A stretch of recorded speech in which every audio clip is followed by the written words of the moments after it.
In today's video, I am going to teach you how to create background blur in Figma. Background blur is perfect for frosted glass overlays, translucent cards, and soft focus panels that keep your design readable while still showing just enough of what's behind it for context. First, open your design in Figma. Load the file or frame you want to work on and zoom into the area where you plan to add the blur.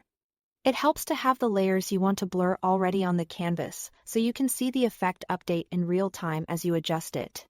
Next, create a new layer directly over the region you want blurred.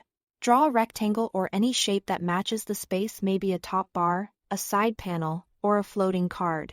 Make sure this shape sits above the content you intend to blur, so the effect can sample what's underneath it. You don't need to mask anything here. The shape itself defines the exact window where the blur will appear. With the shape selected, look to the right-hand panel and find the Effects section. Click the plus button next to Effects and choose Background Blur from the drop-down. Be sure you pick Background Blur and not Layer Blur. Background Blur looks through your shape to blur what's beneath it, which is what creates that glassy, translucent look designers love.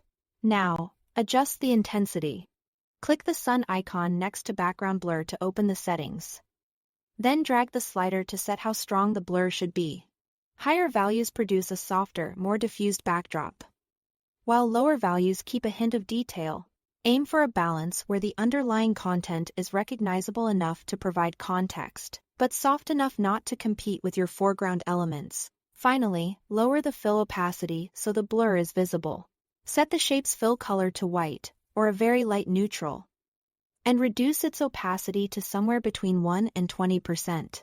This subtle tint adds contrast and ensures text or icons placed on top stay legible, while still letting the blurred background show through. If the effect feels too faint, increase the fill a touch. If it looks too heavy, ease the fill back or slightly reduce the blur amount. And that's all to it. Thanks for watching.